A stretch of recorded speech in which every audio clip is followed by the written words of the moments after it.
Israeli वायुसेना ने लड़ाकू विमानों की तस्वीरें जारी की है। देर रात इजरायली वायुसेना के 200 लड़ाकू विमानों ने इजराइल पर बमबारी की थी और इसकी तस्वीरें भी सामने आ गई हैं। इजरायली वायुसेना की तरफ से ईरान पर जो हमला किया गया उसके पहले की जो पूरी तैयारी थी कि किस तरीके से जो उनके विमान है, एयरक्राफ्ट है, वो टेक ऑफ कर रहे हैं और उसके बाद बम बरसाए जाते हैं, वो तस्वीरें उनकी तरफ से जारी की गई हैं। बेंजामिन नेतन्याहू जो कि प्रधानमंत्री है इजराइल के, उनकी तरफ से साफ तौर पर यह कहा गया है कि हम अपने सर्वाइवल के लिए वॉर लड़ रहे हैं। हालांकि दूसरी तरफ अमेरिका को ब्लेम किया जा रहा है ईरान की तरफ से, लेकिन अमेरिका ने दोनों ही देशों से शांति बनाए रखने की अपील की है। अमेरिका की तरफ से कहा गया उसे कोई जानकारी नहीं है, लेकिन ये तस्वीर बहुत है।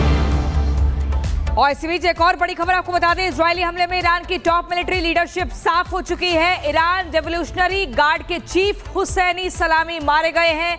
ईरान के आर्मी चीफ मोहम्मद बाघेरी की मौत, ईरान के कई परमाणु वैज्ञानिक की मौत, ईरान के परमाणु वैज्ञानिक मोहम्मद मेहदी की मौत की जानकारी मिल रही है। ईरान के परमाणु वैज्ञानिक फरीदून अब्बासी की मौत की जानकारी। हमले में ईरानी सेना प्रमुख और IRGC चीफ भी मारे गए हैं। तो ये बड़ी खबर आपको बता रहे हैं, ये बड़ी जानकारी। और यहां पर किस तरीके से कैसे टारगेटेड अटैक किया गया। इजराइल हमले में ईरान की टॉप मिलिट्री लीडरशिप साफ हो चुकी है। ईरान रेवोल्यूशनरी गार्ड के चीफ हुसैनी सलामी मारे गए हैं। ईरान की आर्मी चीफ मोहम्मद बाघेरी की मौत की जानकारी मिल रही है। वहीं ईरान के कई परमाणु वैज्ञानिकों की मौत की भी जानकारी मिल रही है, जिसमें मोहम्मद मेहदी की जानकारी मिल रही है। इसके अलावा आमिर शहराम, इसके साथ ही अली राची, खोमरेत हैदरी, नासिद ज़ादा, रजिया सुलेमानी, अमीर अली, इस्माइल कानी, मोहम्मद फाबुर और अली रजा, ये तमाम वो नाम हैं जो आपको बता दें जिनका खात्मा किया गया है। और इजरायली हमले में ईरान की टॉप मिलिट्री लीडरशिप पूरी तरीके से साफ हो चुकी है। ये बड़ी जानकारी आपको दे रहे हैं। अपने सर्वाइवल के लिए अटैक किया गया है, ये साफ हो चुका है। और इसी बीच आपको बता दूं, ये देखिए ईरान दहला है, क्या आगे बदला होगा। उस हुसैन सलामी को आप देख रहे हैं जो कि IRGC के कमांडर इन चीफ बताए जाते हैं, साफ हो चुका है। वहीं पर बहुत ही टारगेटेड और पॉइंटेड अटैक किया गया है।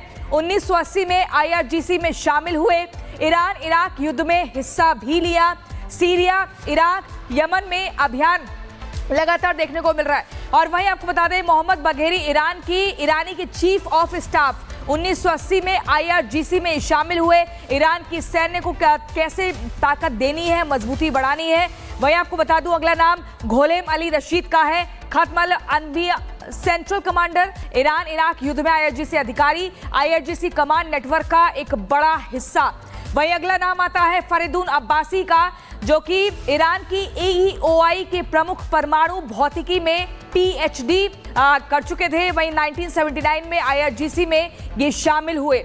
आपको बता दूं कि कैसे बदला लिया गया है। अगला नाम है मोहम्मद मेहदी का, जो कि वैज्ञानिक नीति में महत्वपूर्ण भूमिका निभा चुके हैं। ईरान के परमाणु कार्यक्रम से जुड़े रहे, राजनीतिक रूप से ईरान में प्रभावशाली शख्सियत के तौर पर देखा जाता था मोहम्मद मेहदी को। लेकिन ये सब कुछ टॉप लीडरशिप पूरी तरीके से साफ हो चुकी है। बड़ा अटैक किया है, टारगेटेड अटैक किया है और बदला लिया गया है अपने सर्वाइवल के लिए। तो ये बड़ी जानकारी। इजराइल के हमले में ईरान का डिफेंस सिस्टम भी तबाह हुआ है। तो 200 लड़ाकू विमानों से ईरान पर हमला हुआ है। इजराइल के हमले में ईरान का डिफेंस सिस्टम पूरी तरीके से तबाह हो गया है। इजराइल की तरफ से जो हमला किया गया है वो एक सोची समझी रणनीति के तहत किया गया है, क्योंकि उनके जो टॉप कमांडर्स थे वो एक एक करके मारे गए हैं। ईरान के बैलिस्टिक मिसाइल ठिकाने भी पूरी तरीके से तबाह हो गए हैं। जो तस्वीरें आ रही हैं वो बता भी रही हैं, परमाणु जो वैज्ञानिक थे उनके भी मारे जाने की खबर है। इजराइल के हमले में ईरान का डिफेंस सिस्टम तबाह हो गया है और पूरी तरीके से जो निशाना बनाया गया है वो परमाणु सेंटर्स को भी बनाया गया है। जो वैज्ञानिक है वो मारे गए हैं, ये जानकारी भी मिली है। अब कौन कौन मारा गया है वो भी हमने आपको बताया। हुसैन सलामी से लेकर के मोहम्मद बाघेरी तक, घोलम अली रशीद से लेकर के फरीदून अब्बासी दवानी तक, ये सब मारे गए हैं जो परमाणु भौतिकी में PhD भी थे।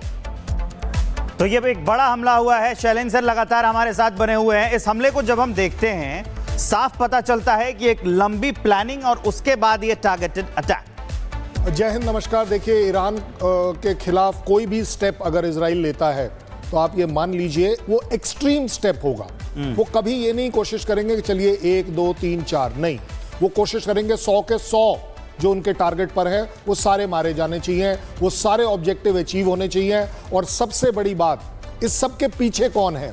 वो होगा ऑलवेज एवरी टाइम यूएस, क्योंकि अगर आप न्यूक्लियर रिलेटेड कोई भी थ्रेट देखते हैं तो वो ईरान की थ्रेट सिर्फ इजराइल के लिए नहीं है, उसमें नंबर 1 एनिमी उसका यूएस है, और यूएस हमेशा प्ले करेगा। क्योंकि अब आप बताइए, और वो प्ले करता भी रहा है। आपको याद होगा सर, आप भी इस पर करिएगा मुझे करेक्ट, 2003 और 2002 की बात थी जब उसने अटैक कराया था। नॉट ओनली दैट, अटैक कराया था, कराता चला आ रहा है ये, और फिर खुद को अलग कर लेता है वो। अदरवाइज आप एक बात बताइए ना, अभी 2 दिन पहले तो उसने कहा था कि चलिए जी हम परमाणु से रिलेटेड आपके साथ बात कर रहे हैं। बात ये भी चल रही थी कि ईरान बोल रहा था कि चलिए जी आप हमारे सैंक्शन हटा लीजिए, हम परमाणु के टॉक्स करेंगे। तो ये हो गया गाजर लटकाना। लेकिन डंडा जो है वो इजराइल है। हर चीज में इजराइल को वो डंडा बनाकर काम करते हैं, और जिसको बोलते हैं कैरेट एंड स्टिक वाली पॉलिसी। और हम देख रहे हैं अमेरिका का सर, हमने पहले भी रुख देखा है कि हमेशा यही रहा है। उसकी तरफ से पहले कहा जाता है जानकारी नहीं है, इस मामले में भी यही अमेरिका की तरफ से कहा गया। उसके बाद कहा गया कि दोनों देश शांति बनाए रखे। जो कूटनीति है वो भी देखने को मिल रही है, अमेरिका इजराइल के माध्यम से ईरान की तरफ जा रहा है। लेकिन सर ये तैयारी कितनी पुरानी है, क्योंकि ऐसे जो चीफ हैं वो मारे जा रहे हैं, यानी कि पूरा एक डेटा जुटाया गया था इजराइल की तरफ से। तो वो 100% देखिए, इजराइल की जो मोसाद है ना, वो अपने आप में, आप तो पहले देखिए ना, ईरान में पहली बार स्ट्राइक तो करा नहीं है। प्रेसिडेंट हाउस से 100 मीटर दूर स्ट्राइक कर लिया इन्होंने, प्रेसिडेंट हाउस के नजदीक स्ट्राइक कर लिया। ज्यादा बड़ी बात ये होगी, आप कल वाली बात कर रहे हैं? नहीं, मैं कल वाली बात नहीं कर रहा हूँ। एक बड़ी खबर, इजराइल की पीएम बेंजामिन नेतन्याहू का बयान, ईरान के परमाणु ठिकानों पर हमला किया है। ईरान के परमाणु कार्यक्रम इजराइल के लिए खतरा है, ईरान के कारण हमारे अस्तित्व पर खतरा है। नेतन्याहू कहते हैं जब तक खतरा तब तक ईरान पर हमला होगा। सर मैं समझना चाहती हूं कि बार बार नेतन्याहू को डर क्यों सताता है कि ईरान के अस्तित्व से इजराइल को खतरा है, और वो ये भी कह रहे हैं कि जब तक ये खतरा बना रहेगा तब तक लगातार बैक टू बैक ऐसे ही हम वार करते रहेंगे, हमला करते रहेंगे। देखिए, हर 10-15 साल में ईरान का जो न्यूक्लियर प्रोग्राम है वो बैकवर्ड हो जाता है, और उसे 10-12 साल में वो फिर से डेवलप करते हैं। जब खतरे की बात कर रहे हैं, ईरान को मंजूर ही नहीं है कि इजराइल अपने आप में एग्जिस्ट करे सबसे। और अगर इजराइल को पता है कि वो टेररिज्म से सह रहा है, मुस्लिम फैनेटिज्म से सह रहा है, तो उसे मालूम है इस सब के पीछे ईरान का हथियार, ईरान के पैसे इन्वॉल्व है। हाँ। सो दोनों एक दूसरे को इस पॉइंट ऑफ व्यू से इजराइल को, लेकिन सर अपने सर्वाइवल के लिए ये अटैक क्यों करना पड़ा? क्यों ईरान की अस्तित्व से वो डर रहा है? ऐसी क्या बड़ी ताकत है जो बार बार डर निकल कर सामने आ रहा है? पिछले 30 साल में इजराइल ने कभी ये बोला कि हमारा अस्तित्व का झगड़ा नहीं है। हाँ। उन्होंने हमेशा से कहा है कि ये हमारे एग्जिस्टेंस का झगड़ा है, ये हमारा जो यहूदीज के रहने के लिए जो एक जगह मिली है, ये हमें लड़कर मिली है, और इसकी एग्जिस्टेंस के लिए अब तकलीफ है। ये जो मुस्लिम कंट्रीज है लेड बाय ईरान, वो अपने आप क्यों, ईरान ये सब क्यों कर रहा है? सिर्फ ये नहीं है कि यहूदी, क्योंकि वो उस इस्लामिक वर्ल्ड को भी रिप्रेजेंट करने की कोशिश करता है, जहां वो अपने आप को लीडर बनाना चाहता है कि देखिए मैं यहूदीज को खत्म करूंगा इस दुनिया से, इस पृथ्वी से। और इसीलिए आप देखते हैं कि हर बार यूएस उसके साथ खड़ा होता है, क्योंकि एक बहुत अच्छी तादाद में जो इकोनॉमी कंट्रोल कर रहा है यूएस की, वो यहूदी हैं। बिल्कुल सर, इसी बीच एक और जानकारी देते हैं, जहां ईरान के सुप्रीम लीडर ने इजराइल को धमकी दी है।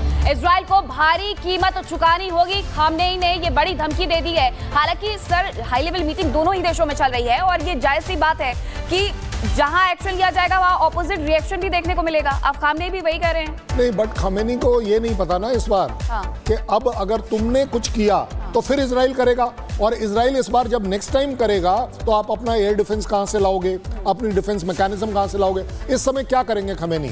जहाज तो भेज नहीं पाएंगे, ये पक्की बात है। 100, 150, 200, 250, 400, 500 मिसाइल और रॉकेट भेजेंगे, और इसके अलावा क्या कर सकते हैं? और एक आयरन डोम ही नहीं है, मैं कह रहा हूं यूएस के भी सारे एयर डिफेंस असेट्स जो हैं वो ईरान के खिलाफ हमेशा काम आते हैं as far as Israel is concern. तो हो ही नहीं सकता कि यस, मैं मानता हूं ईरान अपने आप में एक काउंटर एक्शन जरूर लेगा, बट ये एक्शन काउंटर एक्शन 1, 2, 3 बार कर फिर रुक जाएंगे।